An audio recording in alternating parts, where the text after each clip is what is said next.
قال رب إني ظلمت نفسي فاغفر لي فغفر له إنه هو الغفور الرحيم. Salah praktek ya. Dengan hal-hal ini maka menjadikan kita berusaha untuk memahami fikih ruqyah dengan lebih baik ya, dengan lebih baik. Adapun dalil akan bolehnya ruqyah ya, banyak sekali ya. Banyak sekali dalil tentang bolehnya ruqyah, di antaranya Nabi sallallahu alaihi wasallam meruqyah dirinya sendiri. Kemudian Nabi sallallahu alaihi wasallam juga diruqyah oleh Jibril alaihissalam ya, ketika Nabi sallallahu alaihi wasallam sakit, atau dalam riwayat ketika Nabi sallallahu alaihi wasallam tersihir ya. Kemudian juga Rasulullah SAW meruqyah selain Nabi sallallahu alaihi wasallam. Demikian juga Nabi sallallahu alaihi wasallam menyuruh untuk meminta ruqyah kepada anak-anaknya Ja'far bin Abi Thalib ketika nampak sepertinya mereka sakit, kurus dan yang lain, maka Nabi menyuruh ibu mereka untuk minta ada yang meruqyah anak-anaknya Ja'far bin Abi Thalib ya. Kemudian juga Rasulullah SAW pernah melihat ya seorang wanita ya, ada masalah di wajahnya, seorang budak wanita, maka Nabi sallallahu alaihi wasallam menyuruh untuk orang-orang agar meruqyah wanita ini, istarqu laha ya, carilah orang agar bisa meruqyah wanita ini ya. Kemudian juga Nabi sallallahu alaihi wasallam pernah bersabda, man istata'a an yanfa'a akhahu falyaf'al. Ketika Nabi sallallahu alaihi wasallam ditanya tentang ruqyah, kata Nabi sallallahu alaihi wasallam, barang siapa yang mampu untuk memberi manfaat kepada saudaranya, maka lakukanlah, yaitu dianjurkan meruqyah ya. Nabi, dan ini menunjukkan manfaat kepada orang lain ya, bagaimana orang sedang sakit kemudian kita obati dengan ruqyah ya. Demikian juga hadis ketika Abu Sa'id Al-Khudri radhiyallahu anhu dengan sebagian sahabat, mereka melewati suatu kampung, kemudian mereka minta hakul dhaif, minta agar dijamu, istadhafu, mereka minta agar dijamu, namun orang kampung tersebut tidak mau menjamu para sahabat. Kemudian ternyata di antara orang kampung tersebut ada yang sakit, ladiq, yaitu pimpinan kaum, kepala sukunya mungkin sakit. Akhirnya mereka minta kepada para sahabat, ya hal minkum raqin, apakah di antara kalian ada yang bisa meruqyah? Maka para sahabat mengatakan, di antaranya Abu Sa'id Al-Khudri, kami tidak meruqyah kecuali diberikan pemberian kepada kami, yaitu diberikan kambing atau yang lainnya pemberian ya. Maka akhirnya mereka setuju. Akhirnya kepala suku tersebut yang tersengat binatang berbisa, ataukah kena kalajengking atau ular yang semacamnya, maka diruqyah oleh sahabat, akhirnya sembuh, dibacakan Al-Fatihah kemudian sembuh. Setelah itu mereka diberikan pemberian, maka para sahabat ini pun mau bagi-bagi pemberian tersebut, mereka masih ragu, kata mereka, jangan dulu, kita tanyakan kepada Nabi sallallahu alaihi wasallam. Karena ini hal yang aneh, mereka meruqyah kemudian dikasih pemberian. Akhirnya mereka pulang bertemu dengan Nabi sallallahu alaihi wasallam, kemudian mereka ceritakan apa yang terjadi. Mereka meruqyah dengan minta syarat diberi pemberian, dan akhirnya mereka diberi pemberian. Maka Nabi sallallahu alaihi wasallam bersabda, idribu li ma'akum bisaham, yaitu bagi juga untuk aku, bagi juga untuk aku. Ini dalil bahwasanya Nabi membenarkan apa yang mereka lakukan.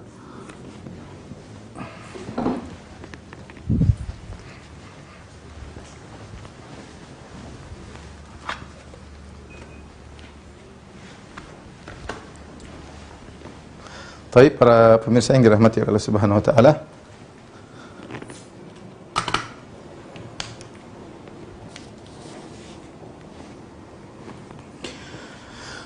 Tadi kita membahas tentang ahkamur ruqyah. Ruqyah yaitu bacaan-bacaan dari Al-Qur'an dan Sunnah. Jadi kita sudah sebutkan tentang ya pentingnya mempelajari ruqyah, pentingnya ya permasalahan ruqyah. Ya, di antaranya telah kita sebutkan tadi, karena kita sendiri butuh untuk ruqyah.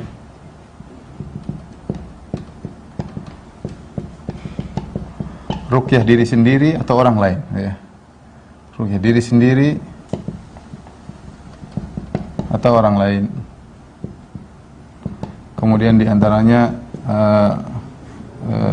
samarnya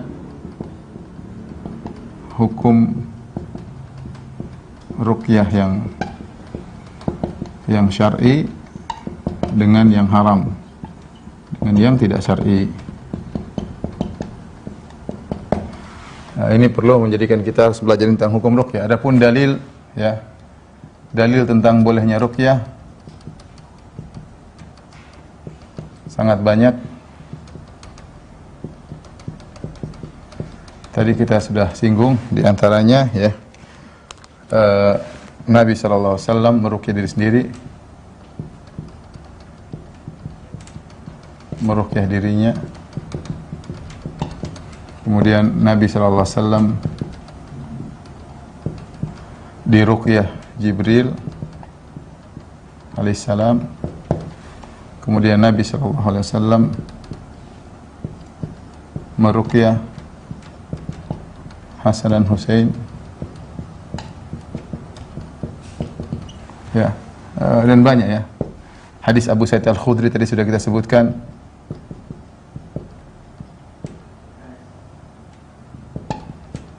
Yang Nabi SAW membenarkan tentang para sahabat mengambil pemberian ketika mereka meruqyah, ya. Kemudian tadi juga kita sebutkan Nabi SAW menyuruh untuk meminta ruqyah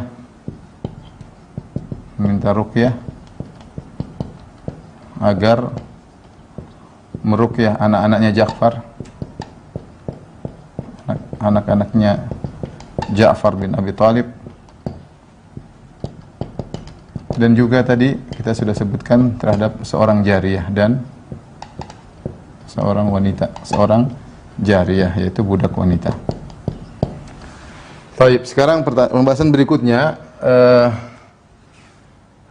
manfaat ruqyah, ya. Ya, di antaranya sini mungkin kita bisa masukkan ke sini, mempelajari ruqyah, kemudian manfaat ruqyah ada dua, ya. Manfaat ruqyah bisa untuk menolak bala,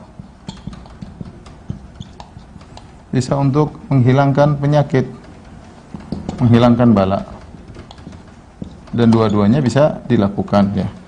Menolak bala seperti seorang ketika sampai suatu tempat, kata Nabi SAW, nazala manzilan, barang siapa mampir suatu tempat kemudian berkata, a'udzu bikalimatillahi tammati min syarri ma khalaq, ya, aku berlindung dengan nama-nama Allah dari keburukan. A'udzu bikalimatillahi tammati min syarri ma khalaq, aku berlindung dengan nama-nama Allah yang kalimat-kalimat Allah yang sempurna dari keburukan yang Dia ciptakan, maka dia tidak akan mendapat kemudaratan sampai dia meninggalkan tempat tersebut. Ini contoh menolak bala sebelum bala datang, ya. Contohnya tadi apa? Doa a'udzu bikalimatillahi tammah.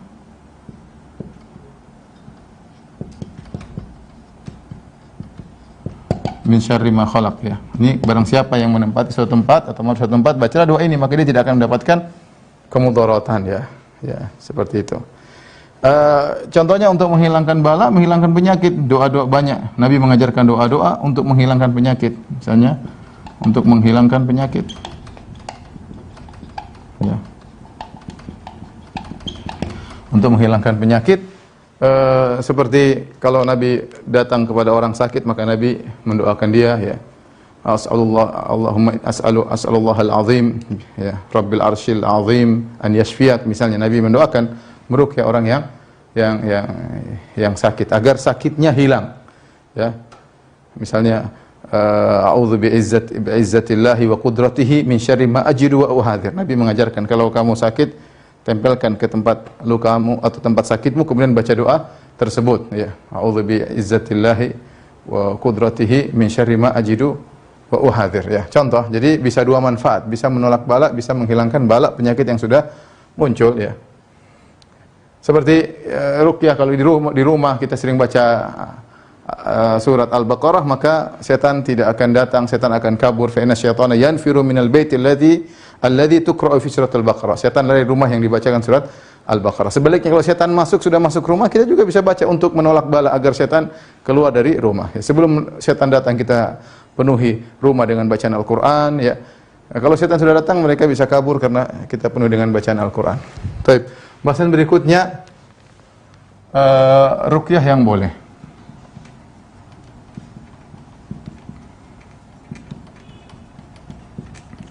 Ruqyah yang diperbolehkan memenuhi 3 persyaratan. Yang memenuhi 3 persyaratan.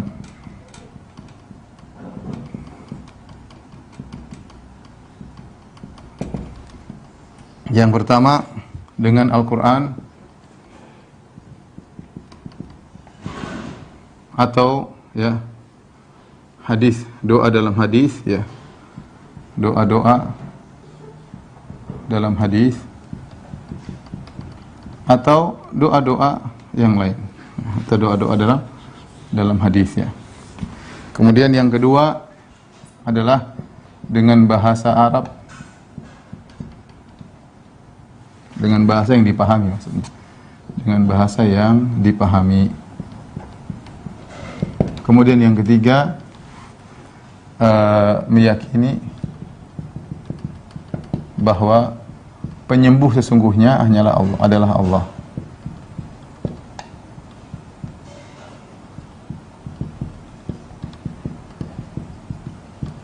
Nah, jika telah memenuhi 3 persyaratan ini, maka itu disebut dengan ruqyah yang syar'iyyah ya.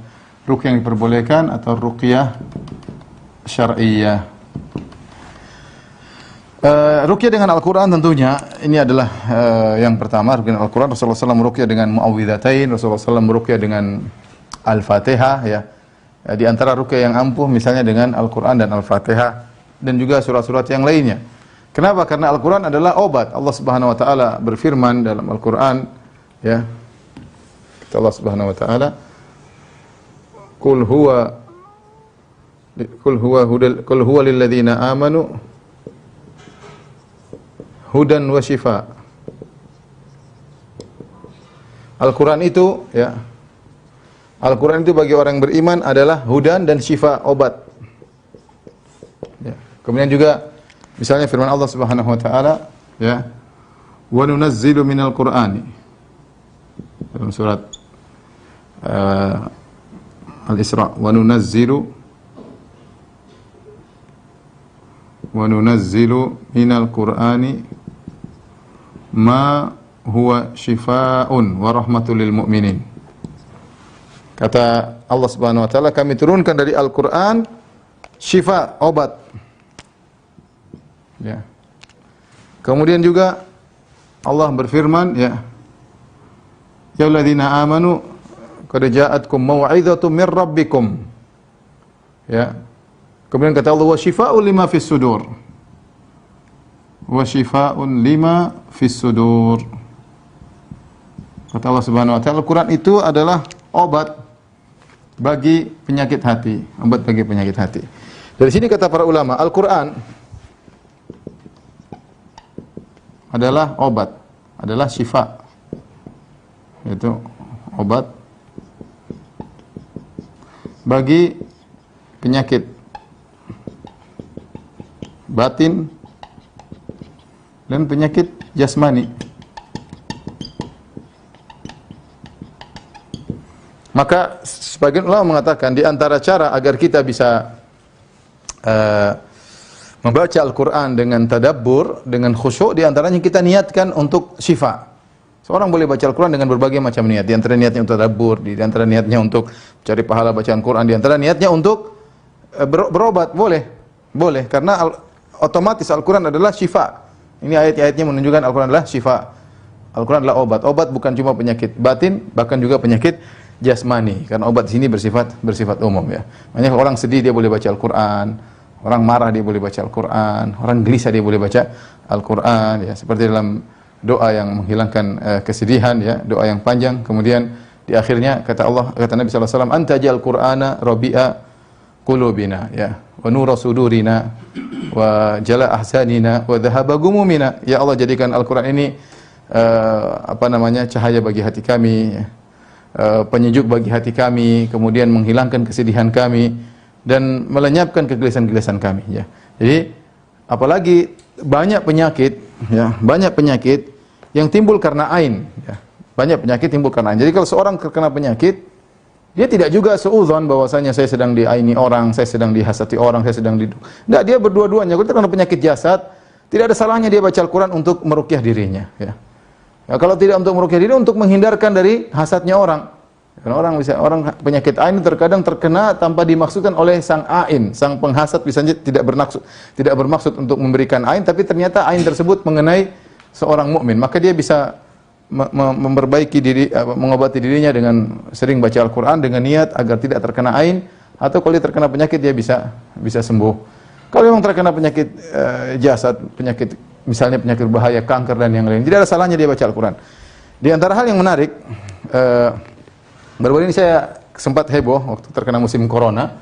Ada seorang qari Al-Quran terkenal namanya Abu Bakar Asy-Syatiri. Abu Bakar Asy-Syatiri, hafizahullah taala, kalau tidak salah beliau adalah qari dari Kuwait. Tahun-tahun sebelum sekarang beliau kurang begitu terkenal, tapi masih banyak ya murotal beliau di internet.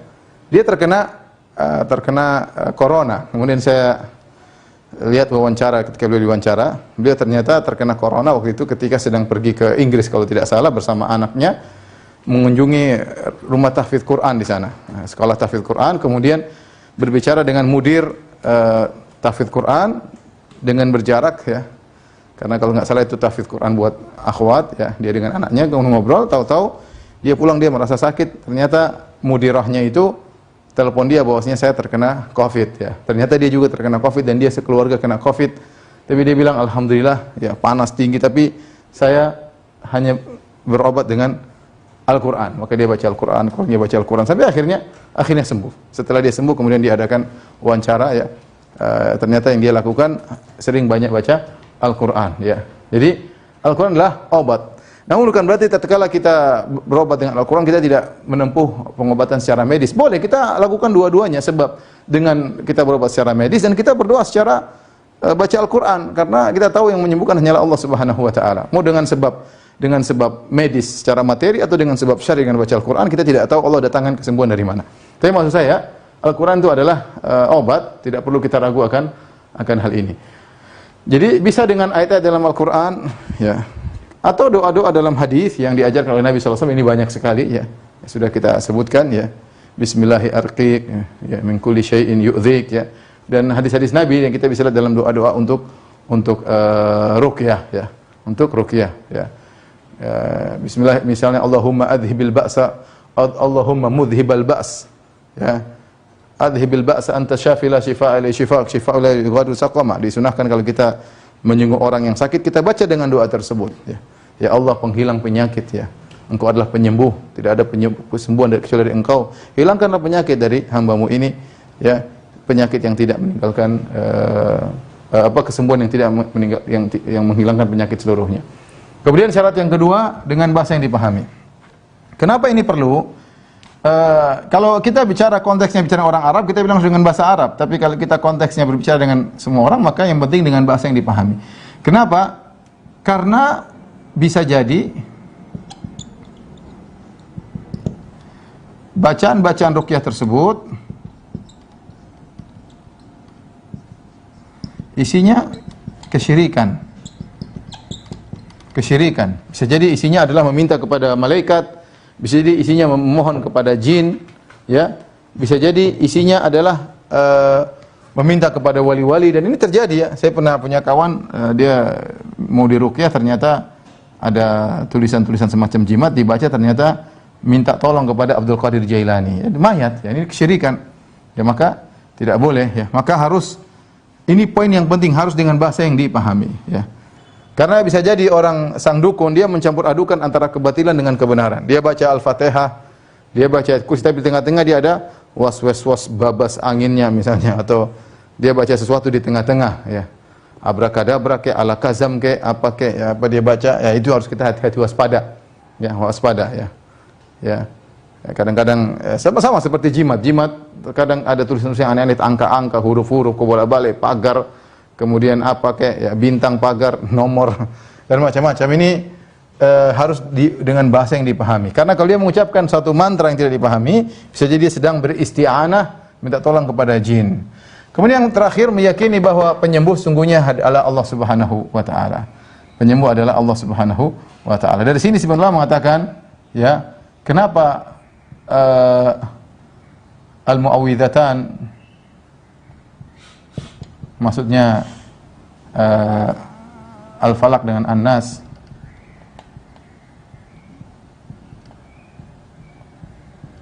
dan al-fatihah ampuh untuk meruqyah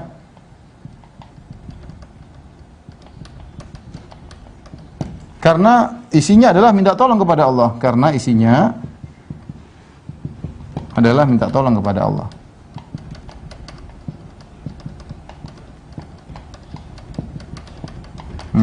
A'udzu birabbil falaq, aku berlindung, ya.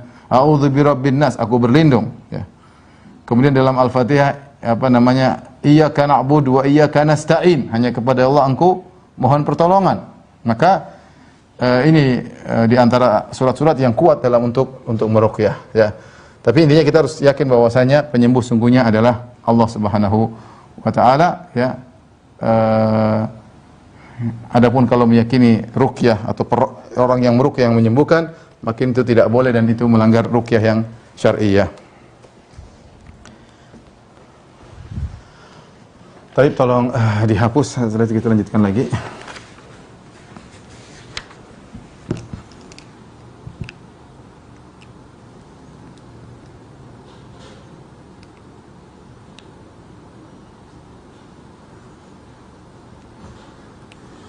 Oleh karenanya tatkala kita tahu bahwasanya yang menyembuhkan adalah Allah Subhanahu wa taala, adapun tukang ruqyah itu hanyalah sebab, ya. Tukang ruqyah hanyalah sebab, yang adalah Allah Subhanahu wa taala, maka kita berterima kasih kepada tukang ruqyah, tetapi syukur kita yang sungguhnya adalah kepada Sang Pencipta, kepada Al-Khaliq, kepada Allah Subhanahu wa taala. Kemudian yang kedua, ketergantungan hati kita selalu kepada Allah Subhanahu wa taala. Kita tahu ini hanya sebab, sebagaimana kita ke dokter, sebagaimana kita beli obat. Ya, obat ini sebab yang menunjukkan Allah Subhanahu wa taala. Ini antara sebab kita sembuh dari penyakit adalah dengan ruqyah, ya, dengan ruqyah. Taib. Selanjutnya kita akan bahas tentang bagaimana tata cara meruqyah yang syar'i, ya.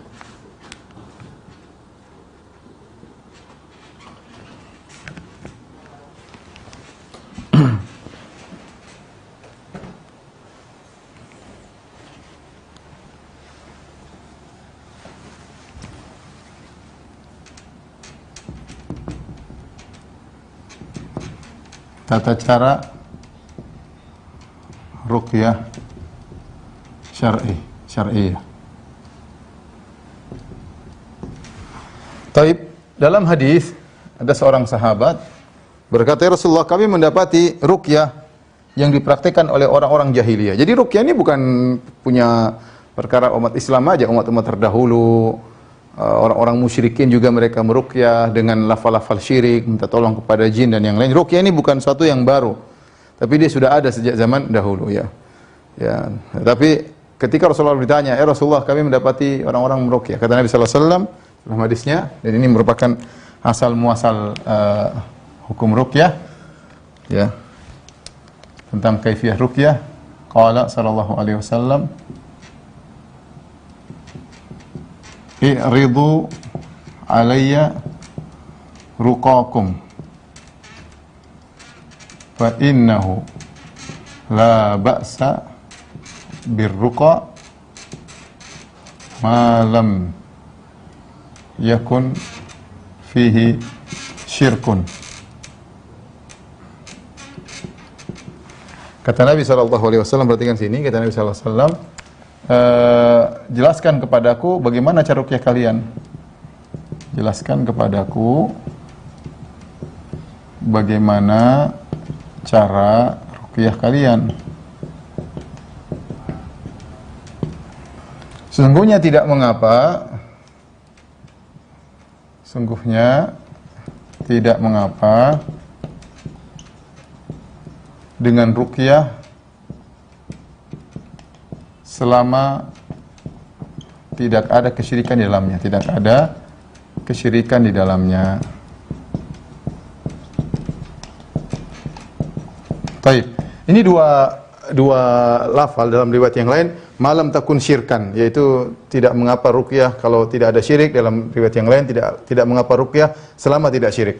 Ada dua poin yang harus kita perhatikan sini. Pertama, kata Nabi, jelaskan padaku bagaimana cara ruqyah kalian. Kemudian Nabi jelaskan sungguhnya tidak mengapa ruqyah selama tidak ada kesyirikan di dalamnya, ya. Taib. Dari poin ini kita tahu, ya, hukum asal ruqyah, ya, bagi orang yang tidak ngerti adalah haram, ya, sampai dia tanya kepada ustadz atau ulama, ya, ustadz kepada ahli ilmu, ya. Karena Nabi tidak langsung mengatakan boleh. Nabi bilang, tanyain dulu gimana? I'ridu alayya ruqakum. Tunjukkan dulu ruqyah kalian bagaimana. Berarti hukum asal tidak boleh ruqyah. Bagi orang tidak ngerti tidak boleh. Dia jangan mengatakan enggak apa-apa, enggak, tanya dulu ini bagaimana, ya. Tetapi di lain sisi, poin kedua ini menunjukkan hukum asal ruqyah selama tidak syirik, tidak ada praktek syirik, maka tidak mengapa, ya. Ini perlu kita catat dalam tata cara ruqyah yang syar'i. Ya, adapun kalau kita bicara tata cara ruqyah yang syar'i, ya, tata cara yang syar'i, kita dapati Nabi sallallahu alaihi wasallam tafal atau nafas. Rasulullah SAW namanya tafal atau nafas itu adalah dengan dikeluarkan hawa disertai dengan air liur.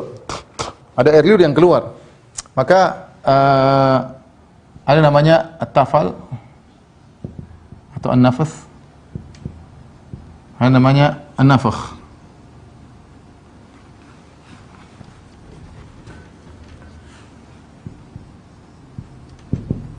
An-nafakh itu artinya meniup tanpa air liur.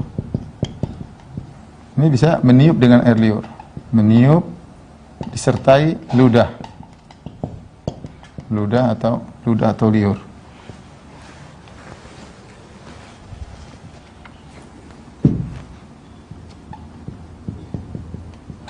Ludah atau liur. Yang benar dua-duanya diperbolehkan. Bisa seorang dengan meniup saja tanpa ada air liur, bisa. Yang lebih baik adalah dengan ini yang lebih baik, ya. Karena ini ada khilaf dengan para ulama, tapi yang lebih baik adalah yang ini.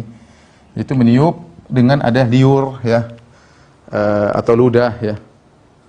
Dan ini untuk yang ini bisa langsung,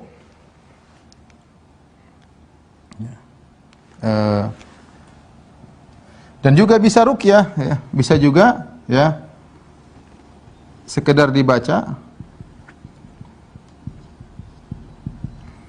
tanpa meniup sama sekali. Ini juga boleh, ya. Kita baca doa tanpa menyentuh, tanpa memegang, tanpa meniup juga boleh. Bisa boleh dengan memegang juga boleh, ya. Jadi banyak cara ruqyah yang syar'i.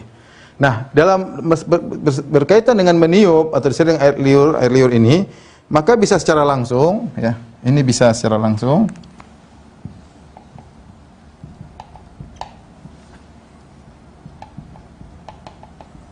Secara langsung, yaitu meniup ke pasien, ya, atau lokasi penyakit. Atau bisa dengan perantara,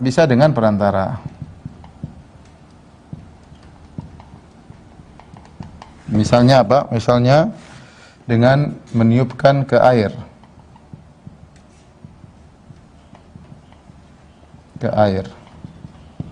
Atau meniupkan ke minyak, misalnya, ke zait.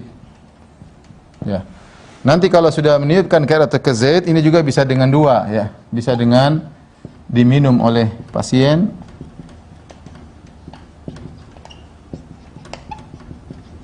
Bisa juga dituangkan ke tubuh pasien. Kepala, ya, kepala pasien. Ini semua diperbolehkan. Ini semua diperbolehkan, ya. Baik, ini yang dilakukan oleh Nabi Shallallahu Alaihi Wasallam. Kalau timbul pertanyaan, Ustaz, bagaimana kalau dengan dipukul,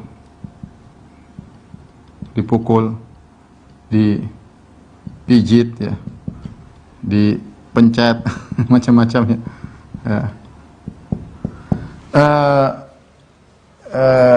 Apa namanya? Saya tidak menemukan dalil tentang hal ini semua, tetapi secara dalil saya tidak menemukan, wallahu alam bisawab, tetapi secara hukum asal boleh, ya, hukum asal ini boleh, ya. Hukum asal boleh karena ini bukan kesyirikan, adalah boleh. Dan ruqyah, ya, asalnya adalah pengobatan.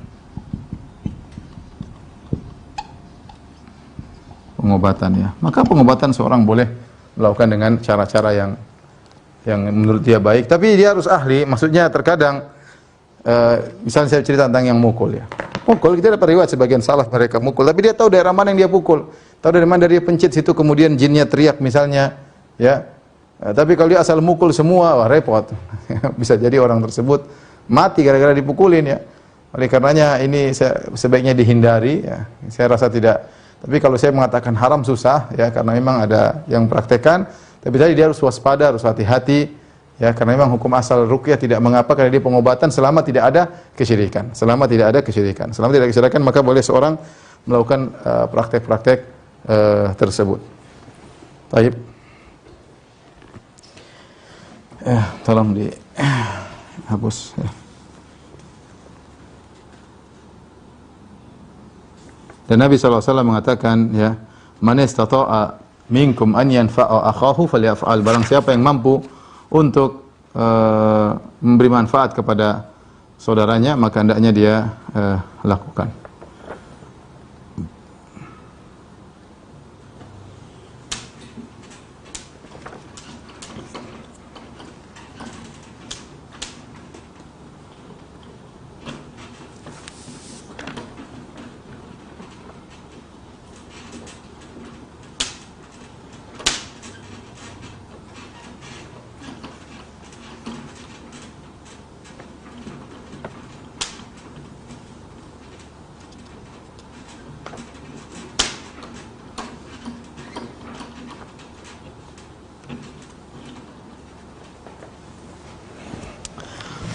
Baik, sekarang kita lanjut tentang ruqyah yang dilarang, ya. Ar-ruqyah ghair syar'iyyah.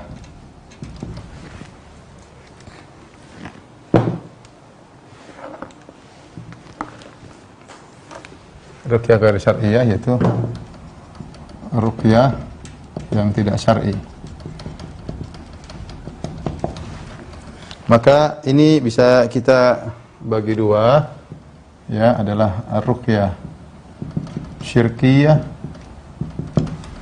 adalah ruqyah al-bid'iyah. Ruqyah syirik,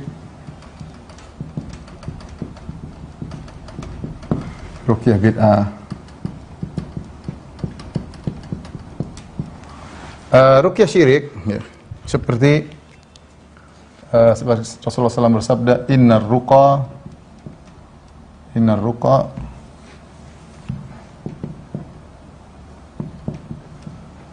wat tamaim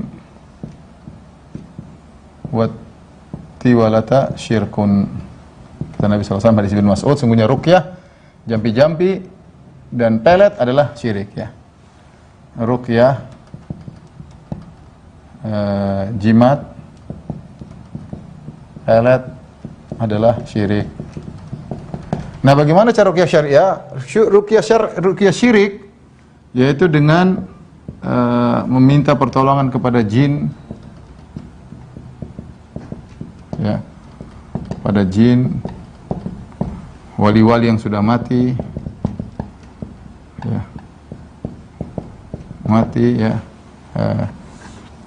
kemudian pada malaikat, ya.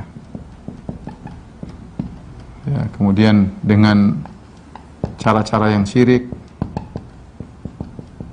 seperti menyembelih dengan nama selain Allah, dengan nama selain Allah, ya, dan lain-lainnya. Ini ruqyah yang syirik, ya. Ruqyah yang bid'ah yaitu tidak sampai pada derajat syirik. Pada derajat syirik, ya. Contohnya misalnya apa? Misalnya ruqyah dengan tawassul kepada zat, ya. Tawassul dengan zat atau jah, kedudukan orang soleh, ya, misalnya. Aku bertawassul, ya Allah, bertawassul dengan zat wali fulan, dengan kedudukan wali fulan, maka sembuhkanlah. Maka ini dia hanya bid'ah, tidak sampai pada syirik. Yang kedua, misalnya ada i'tida, ya, berlebihan dalam berdoa, ya. Misalnya, ya Allah, ya, kembalikan sihir ini kepada pelakunya atau orang yang paling dicintainya. Ini namanya balas dendam, ya. Kata para ulama, ini tidak berlebihan dalam berdoa. Tidak perlu seperti ini. Tidak perlu seperti ini. Ini adalah cara ruqyah yang berlebihan, ya. Kemudian yang perlu kita perhatikan lagi adalah tentang sifat-sifat ruqyah, ya. Harus diperhatikan lah, ya, sifat-sifat ruqyah.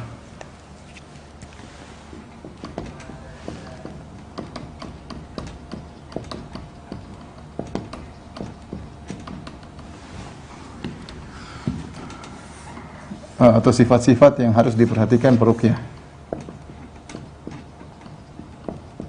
Diperhatikan peruqyah. Yang pertama, ya, hendaknya dia ikhlas kepada Allah, ya, kepada Allah, ya. Jangan riya, jangan ujub. Kenapa? Karena kadang ada sebagian ruqyah yang hebat. Tidak semua orang kemudian dia alim, kemudian dia pandai ruqyah, tidak mesti. Oleh karenanya kita dapat seperti sahabat tadi, Abu Sa'id Al-Khudri, dia meruqyah dengan Al-Fatihah kemudian sembuh. Bukan berarti dia sahabat yang terbaik, tapi Allah berikan kelebihan bagi dia untuk bisa meruqyah, untuk mudah menyembuhkan orang lain. Kalau bisa jadi orang peruqyah, mungkin ada ulama tidak meruqyah, ada dia mungkin dia meruqyah kemudian dia merasa dia hebat, kalau dia ruqyah sembuh, kemudian timbul riya, timbul ujub, maka dia harus hindari, ya. Tujuan dia adalah ikhlas kepada Allah Subhanahu wa taala. Yang kedua, tujuan utama sebagaimana sabda Nabi sallallahu alaihi wasallam, man istata'a in fa'akhahu falyaf'al. Memberi bantuan kepada saudaranya. Ini paling penting, ya. Ya, Nabi sallallahu alaihi wasallam bersabda, man istata'a minkum an yanfa'a akhahu falyaf'al. Barang siapa yang mampu untuk memberi manfaat kepada saudaranya, maka lakukanlah. Ya, ini dalil bahwasanya ruqyah itu ibadah, membantu orang lain. Dan Nabi SAW mengatakan, khairukum anfa'ukum linnas, sebaik-baik kalian yang paling bermanfaat bagi orang lain. Nah, kalau kita mampu, punya kelebihan waktu, kemudian punya kemampuan untuk meruqyah, kita bantu saudara kita. Bayangkan dia disihir, dia diganggu, dia terganggu, kita menghilangkan kegelisahan yang dia alami, pahalanya besar, tapi harus ikhlas kepada Allah Subhanahu wa taala. Niat utama adalah untuk memberi manfaat kepada orang lain, ya. Kemudian di antaranya mengajak pasien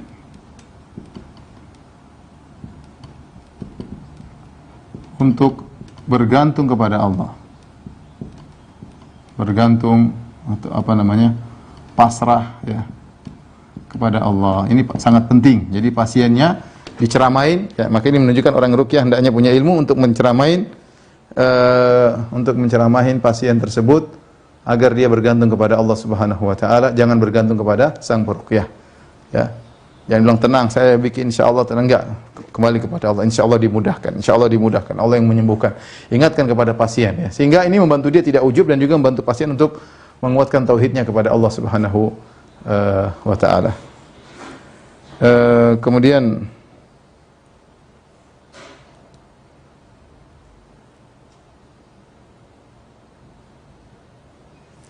di antara yang harus diperhatikan, kemudian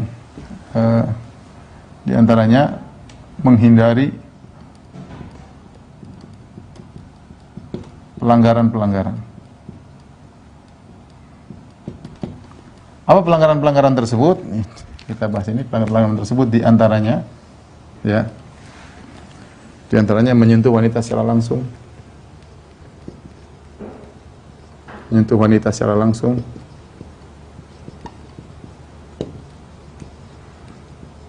Atau berkhalwat dengan wanita, tidak boleh ya, dengan wanita. Contohnya lagi yang sering dilakukan oleh sebagian orang ya, misalnya minta tolong kepada jin muslim,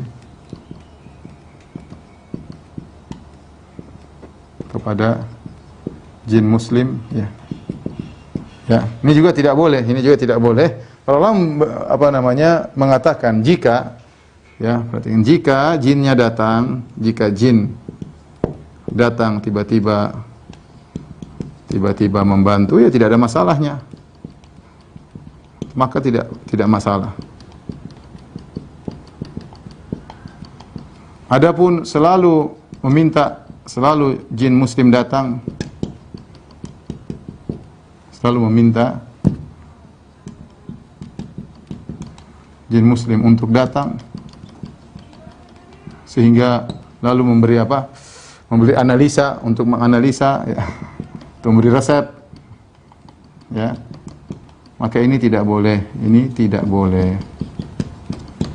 Kenapa ikhwan tidak boleh? Para ulama menjelaskan karena kita tidak tahu jin tersebut muslim atau tidak, karena kita tidak tahu ya, status sesungguhnya jin tersebut, dia sikoh atau tidak ya. Karena jin adalah gaib, karena jin makhluk gaib. Jangan seorang bilang, Ustaz, zahirnya dia sikoh, zahirnya dia muslim. Dari mana dia zahir, dia gaib? Emang ente lihat dia salat, ente lihat dia puasa, ente lihat dia jujur, ente lihat dia berdagang, ente lihat dia enggak, kita enggak tahu jin tersebut. Dan ini tidak pernah dilakukan oleh para salaf ya. Karena tidak tahu status jin itu jin makhluk gaib. Yang kedua, para salaf tidak pernah melakukannya. Nabi SAW ya, kalau mau minta tolong sama jin sangat banyak ya. Nabi SAW bahkan pernah sebagian saya sampaikan, Rasulullah SAW dipanggil jin untuk berdakwah. Nabi SAW keluar di malam hari pergi ke jin-jin, Nabi mendakwahi mereka. Dan Nabi SAW baca Quran, jin-jin mendengar. Tapi Nabi SAW tidak pernah minta tolong kepada para jin. Padahal keperluan untuk minta tolong sama jin sangat besar. Bukan dalam peperangan, dalam perang Badar Nabi butuh jin, perang Uhud Nabi butuh jin, pasukan jin, perang Khandaq banyak untuk ngecek berita sana, ngecek berita sini, bagaimana kondisi Abu Jahal, bagaimana kondisi Abu Sufyan ketika masih kafir, bagaimana kondisi kafir Quraisy. Nabi tidak suruh ngantar surat, Nabi tidak, macam-macam tidak ada. Padahal kalau Nabi mau bisa, Nabi tidak melakukan. Ya. Kemudian juga di antara mudarat dari ini, kebanyakan jin ngomong nanti, jinnya, oh saya muslim, saya begini, oh ini orang ini diganggu oleh ponakannya, oh orang ini diganggu oleh tantenya, oh ini dari bekas pacarnya, macam-macam. Sehingga kita akhirnya ikut mendengar ceramahnya jin. Tidak perlu. Maka tidak boleh minta tolong kepada ini, kesalahan dilakukan oleh sebagian para peruqyah. Tidak perlu. Dia datang, dia bantu, ya sudah, tidak ada masalah. Ya. Tapi kalau ternyata kita panggil dia, maka tidak diperbolehkan. Maka si fulan datanglah, dia kenapa ini? Oh, dia lagi kena diganggu oleh jin dikirim dari Bali misalnya. Ustaz, enggak usah lah. Enggak perlu begitu. Ya. Antum baca saja, ya, kemudian sampai sembuh ya. Kemudian di antaranya kesalahan terlalu banyak ngobrol sama jin.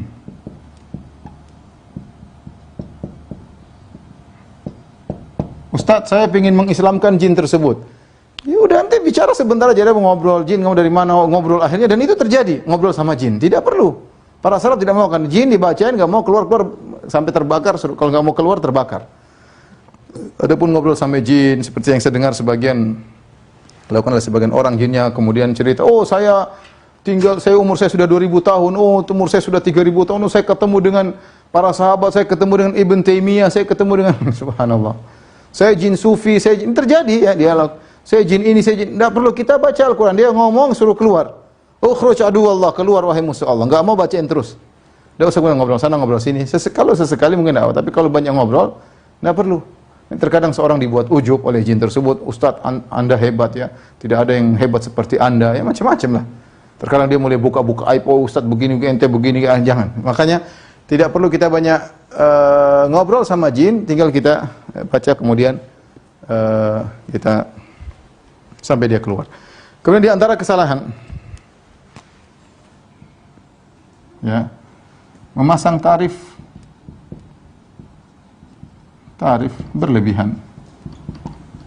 Sebagian orang dia jualan air ruqyah atau al-marqi, air ruqyah. Nanti ini berapa ruqyah? Ini bacaan khusus, ini air spesial ya, apa namanya kalau istilahnya. Ini air platinum atau air ini air gold, ini air apa? Aluminium misalnya. Dibaca ya, ini kenapa ini bacaannya saya sudah baca 30 juz. Ini cuma 1 juz, ini cuma berapa surat ya. Harganya beda-beda air tersebut.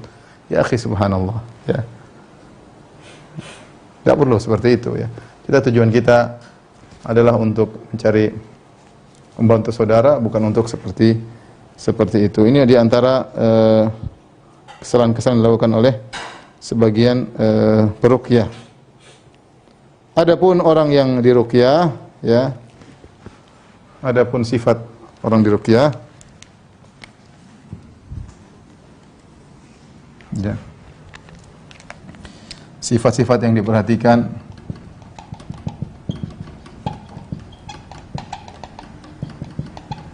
oleh yang diruqyah atau pasien. Yang pertama yaitu berusaha meruqyah diri sendiri.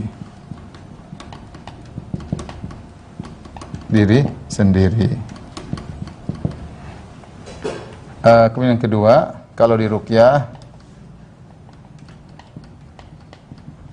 maka hatinya bergantung kepada Allah.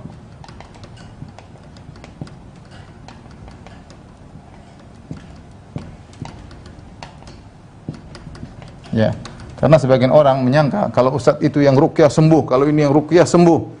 Ya tidak, kita bilang ruqyah adalah salah satu metode yang menyembuhkan adalah Allah Subhanahu wa taala. Dengan ruqyah tersebut kita semakin menguatkan tauhid kita kepada Allah Subhanahu wa taala. Demikian para ikhwan dan akhwat yang dirahmati Allah Subhanahu wa taala. Sebagian perkara yang berkaitan dengan ruqyah yang saya sampaikan pada kesempatan kali ini. Selanjutnya kita buka tanya jawab. Kalau ada yang bertanya saya persilahkan. Wallahu taala alam bisawab.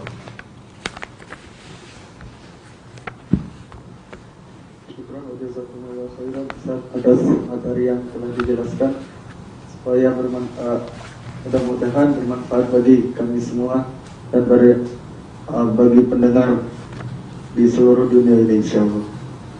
Pertanyaan pertama, silakan. Assalamualaikum Ustaz. Ya. Ingin bertanya, apakah semua penyakit bisa kita ruqyah walau di dunia kedokteran sudah ada nama penyakit tersebut dan sudah ada obatnya? Seperti yang terjadi di ibu saya, suka berhalusinasi, seperti suka ngobrol sendiri seolah-olah nyata. Dokter sudah bilang itu gejala demensia, tapi saya rasanya ingin sekali mencoba untuk meruqyahnya gitu. Jadi yang termasuk kesalahan yang dipahami oleh sebagian orang, menyangka namanya ruqyah itu hanyalah untuk gangguan jin atau gangguan syaitan. Ya, tidak harus demikian. Ruqyah itu obat segala penyakit. Penyakit hati, penyakit fisik. Orang kalau flu boleh ruqyah, boleh, enggak ada masalah. Orang terkena penyakit apapun, penyakit sudah ada nama ilmiahnya dalam penyakit, sudah ada obatnya, nggak ada masalah, dia gabungkan dua-duanya. Ya, dia melakukan sebab dengan pergi ke dokter, sebab dengan mengkonsumsi obat tersebut, sebab dengan ruqyah tidak jadi masalah ya. Jadi tidak ada salahnya Anda berobat dengan ruqyah. Bahkan seorang terkadang tidak berobat, tidak berdoa kepada Allah sembuhkan. Tapi intinya dia berusaha melakukan sebab ya. Jadi tidak ada masalah. Pertanyaan berikutnya. Assalamualaikum Ustaz. Waalaikumsalam warahmatullahi wabarakatuh. Ustaz mau bertanya Ustaz, bagaimana hukumnya ruqyah masal Ustaz? Ruqyah masal seperti bagaimana itu? Misalkan diadakan di masjid, misalkan secara jamaah, kemudian peruqyahnya menggunakan pengeras suara, misalkan membacakan ayat Quran, bagaimana Ustaz? Kalau saya tidak menganjurkan. Maksud saya orang yang diruqyah itu adalah orang yang bermasalah. Adapun orang yang tidak ada masalah kemudian dia ingin coba-coba diruqyah karena bisa jadi jinnya keluar kemudian mampir ke sebelah, pindah ke sebelah dan macam-macamnya. Jadi yang punya masalah saja. Ya misalnya orang pasien ada 3 orang, udah enggak apa, dia ruqyah masal terserah dia 3 orang itu. Tapi jangan ayo kumpul, siapa tahu ada masalah, mari kita ruqyah. Nanti ada yang tidak jadi masalah jadi bermasalah. Jinnya bisa saja keluar kemudian masuk ke orang yang sehat dan yang lainnya. Maka saya rasa tidak perlu ya. Kalau memang ada ya pasien kebetulan 2 orang, 3 orang kemudian dibaca sekaligus karena memang benar-benar 3 pasien bermasalah, maka insya Allah tidak jadi masalah. Adapun kemudian mengundang orang-orang ke masjid baik yang sakit maupun tidak sakit jadi bahan tontonan, saya rasa sebaiknya dihindari ya karena khawatir tadi jinnya bisa berpindah ke sana, bisa tempat yang lain atau orang tidak jadi masalah kemudian bermasalah dan yang lainnya. Wallahu a'lam bishawab ya. Syukran Ustaz, jazakumullah khairan. Untuk selanjutnya kami persilakan Saudara Iqbal Syamsi Ma'arif untuk bertanya langsung pada Ustaz. Tafadhol untuk di-unmute. Ya, Assalamualaikum Ustaz. Waalaikumsalam warahmatullahi wabarakatuh. Terima kasih atas kesempatannya. Ya, mau nanya terkait dengan ruqyah Ustaz. Ya. Ruqyah kan kalau nggak salah yang Anda pernah dengar, jika orang meminta ruqyah maka tidak diterima oleh Rasul, tidak mendapat syafaat dari Rasul. Nah, ini bagaimana Ustaz ya? Ya dalam hadis Nabi sallallahu alaihi wasallam ketika menyebutkan 70.000 orang masuk surga tanpa adab, tanpa hisab, Nabi berkata, humul ladzina la yastarqun. Mereka adalah orang tidak pernah minta untuk ruqyah. Kenapa? Karena minta untuk ruqyah mengurangi tawakal. Apalagi di zaman dahulu, zaman jahiliyah, namanya ruqyah itu biasanya kesembuhan yang bisa dipastikan ya. Makanya orang tawakalnya kepada ruqyah, lupa kepada Allah. Maka Nabi sallallahu alaihi wasallam mengatakan di antara yang bisa menghalangi seorang masuk dari 70.000 orang masuk ke tanpa adab, tanpa hisab adalah minta untuk ruqyah. Ini datanglah hadis. Namun sebagian ulama berpendapat seperti Syekh bin Baz rahimahullahu taala ya berpendapat datang dalam riwayat yang lain juga Nabi SAW menyuruh seperti tadi saya sebutkan anak-anaknya Ja'far bin Abi Thalib anaknya sakit maka Nabi suruh mintain ruqyah buat mereka ya. Nabi juga SAW menyuruh tadi ada jariah yang sakit tolong mintain ruqyah buat orang ini ya. Jadi kata para ulama kalau dalam sangat kondisi terdesak ya selama dia bertawakal kepada Allah Subhanahu wa taala maka tidak mengapa ya. Ini pendapat ya. Saya lebih condong pada pendapat ini. Ya, tapi kalau dia bisa meruqyah dirinya sendiri atau ada orang yang melihat dia kemudian kasihan kemudian mencarikan peruqyah yang penting dia tidak minta itu lebih baik. Ya, itu tidak lebih baik. Atau suaminya misalnya meruqyah dia atau istrinya meruqyah dia, anaknya meruqyah dia atau suaminya yang carikan peruqyah untuk dia, enggak ada masalah. Yang penting bukan dia yang meminta. Yang penting bukan dia yang meminta. Adapun keluarganya yang memintakan maka tidak jadi masalah dan tidak termasuk dalam yang makruh. Wallahu a'lam bishawab. Jazakallah khairan. Untuk Akhi Iqbal Syamsi Ma'arif untuk menunjuk kembali suaranya. Jazakallah khairan. Kemudian pertanyaan selanjutnya Ustaz, apakah diperbolehkan secara syariah meruqyah seorang di mana tukang ruqyahnya menggunakan perantara jin muslim melalui orang lain tetapi hanya orang itu saja perantaranya terus kemudian jin muslimnya bisa menceritakan yang dihadapi oleh muslim. Itu yang tadi saya katakan, ini dihindari, ini ruqyah yang salah, tidak perlu seperti itu ya. Apalagi jinnya masuk dulu, jin masuk, kemudian ngobrol, gimana ini orang ini, lagi enggak usah. Kita enggak perlu. Para salaf dahulu meruqyah tidak dengan cara demikian dan mereka pun ampuh dalam meruqyah. Maka seperti cara ini dihindari karena membuka pintu-pintu terkadang. Ini jin benar atau tidak? Jin tukang bohong. Kita enggak tahu sifat-sifat jin. Yang kita bilang sikoh, di mana sikoh? Ente pernah tahu hafalan dia, pernah tahu akhlak dia, kan enggak tahu ya. Oh ini sudah taubat jin dulu, ini jin kafir kemudian jadi muslim, kita enggak tahu. Maka tidak dianjurkan membuka pintu-pintu ini ya. Ruqyah kita ruqyah saja, tidak perlu ada informasi dari jin bahwasanya. Kalau itu boleh para sahabat sudah melakukan. Kalau itu boleh Nabi SAW sudah melakukan, sementara kebutuhan mereka lebih kuat daripada kita sekarang ini. Oleh karenanya jangan kita minta diruqyah oleh orang-orang yang seperti itu. Ya tidak perlu. Cari peruqyah yang kalau enggak kita ruqyah sendiri atau orang suami kita ruqyah, anak kita ruqyah. Adapun minta ruqyah kepada orang yang mendatangkan jin muslim maka dihindari. Allah a'lam bishawab. Kemudian kami persilakan untuk pengguna Galaxy A7 untuk mengambil suara. Betul. Halo.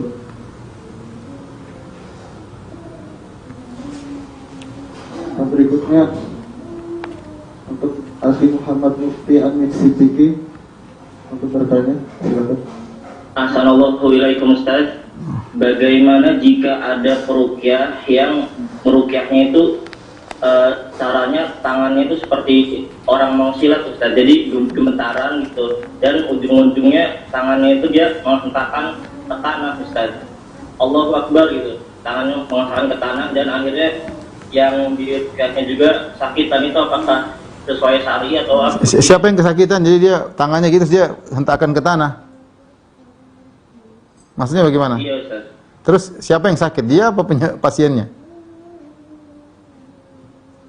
Jadi jin yang Jinnya gimana? Halo? kenapa Ustaz? Ulang, coba diulang gimana? Jadi dia tangannya seperti apa? Seperti silet? Silat. Oh silat, gini? Pencak silat Ustaz. Terus? Iya. Nah, meruqyahnya dengan cara seperti itu. Begini-gini saat di depan pasien? Iya, jadi lalu menghentakkan ke tanah Ustaz. Dihantarkan ke tanah dalam rangka apa? Dalam rangka untuk membuat setannya jinnya sakit Ustaz. Aduh, saya nggak tahu cara ruqyah seperti itu ya. Saya nggak tahu cara ruqyah seperti itu. Saya bilang kalau ada cara-cara ruqyah yang meragukan kita ya, yang aneh-aneh, sebaiknya kita hindari ya. Sebaiknya kita hindari. Saya tidak mengatakan haram ya, tapi aneh seperti itu aneh ya.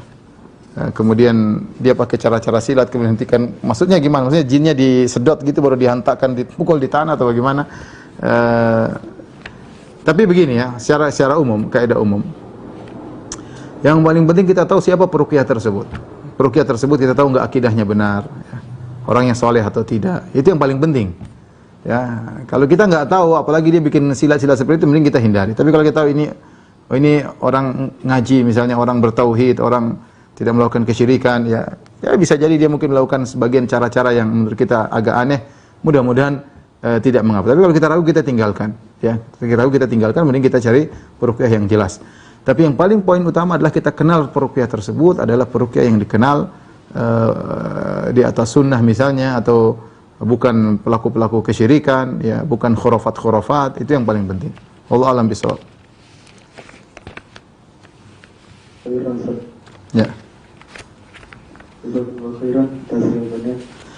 Dan saya perlu ingatkan bahwasanya orang yang meruqyah, jangankan di Arab juga orang meruqyah. Tidak ada yang aneh seperti ruqyah baca aja, dipegang tubuhnya dibacain sampai sembuh ya. Enggak usah pakai gaya-gaya silat, enggak usah pakai banting-banting di tanah. Saya enggak tahu itu apakah dia bergaya saja atau dia benar-benar punya ilmu khusus tentang seperti itu ya. Maksud saya yang seperti gini membuat kita ragu. Kali kita ragu kita harus cek siapa orang ini sesungguhnya. Kenapa dia cara ruqyahnya seperti itu? Apakah terkadang ada orang cari uang dengan cara ruqyah, maka dia menggunakan gaya-gaya tertentu supaya orang semakin tertarik, mungkin bayar lebih mahal dan yang lainnya ya. Maka seorang waspada. Wallahu a'lam bishawab. Atas jawaban yang telah disampaikan. Kemudian pertanyaan selanjutnya, Assalamualaikum Ustaz. Waalaikumsalam warahmatullahi wabarakatuh. Tanya lagi, apakah ada waktu untuk buat ruqyah, misal sengaja 12 malam masuk ke sepertiga malam terakhir dan seterusnya? Saya tidak tahu ada dalil khusus tentang waktu ruqyah tertentu ya. Seorang meruqyah kapan saja. Kalau dia pilih saya ingin meruqyah di 3 malam terakhir untuk berdoa kepada Allah karena ruqyah adalah doa, Ya, tapi mengkhususkan waktu tidak ada dalilnya. Jadi sehingga seorang terkadang berdasarkan kebutuhan. Orang lagi sakit ya sore ya kita ruqyah sore hari. Ada orang lagi sakit siang hari ruqyah siang hari. Tidak perlu menunggu sampai malam. Kenapa? Dia sedang sakit ya. Baik, pertanyaan terakhir mungkin ya, pertanyaan terakhir. Ada lagi? Mungkin interaktif. Ya, silakan. Sufi bisa al-tahir untuk mengambil sore. Assalamualaikum warahmatullahi wabarakatuh. Waalaikumsalam warahmatullahi wabarakatuh. Di sini saya mau bertanya tentang polemik minta diruqyah. Mungkin bisa dijelaskan Ustaz? Iya, tadi masalah minta untuk diruqyah, maka datang dalam hadis bahwasanya Rasulullah SAW menyampaikan di antara ciri-ciri yang masuk surga tanpa adab dan tanpa hisab adalah yang tidak minta untuk diruqyah. Ya. Adapun orang yang datang meruqyah dia maka tidak jadi masalah. Kemudian misalnya untuk suaminya yang meruqyah nggak ada masalah, istrinya meruqyah tidak jadi masalah. Selama dia tidak meminta maka ini tidak jadi masalah jika dia tidak meminta. Adapun orang datang meruqyah dia, Jibril datang meruqyah Nabi SAW. Yang jadi permasalahan jika dia minta untuk meruqyah, jika dia minta untuk diruqyah. Nah, jika dia minta diruqyah, maka sebagian ulama berpendapat dalam kondisi darurat maka tidak jadi masalah karena minta diruqyah hukum asalnya makruh. Artinya seorang bukan sedikit-sedikit minta diruqyah, sedikit minta diruqyah karena ada ketergantungan. Kalau dia ada masalah dia ruqyah sendiri, kecuali dalam kondisi darurat. Dalam kondisi darurat dia minta diruqyah boleh, ya. Karena ini masalah ini pendapat Syekh bin Baz rahimahullah taala. Kenapa? Karena Nabi SAW menyuruh sebagian orang untuk minta untuk diruqyah. Nabi menyuruh ibunya, kalau tidak salah Asma binti Umais, untuk meminta ruqyah buat anak-anaknya. Ja'far bin Abi Thalib yang kelihatannya kurus, berpenyakit, maka disuruh minta ruqyah. Ya, maka untuk meruqyah anak-anaknya. Ya, seperti tadi juga Nabi menemukan seorang jariyah, budak wanita, kemudian ada masalah di wajahnya. Kata Nabi SAW, istarqulaha, mintalah ruqyah untuk dia.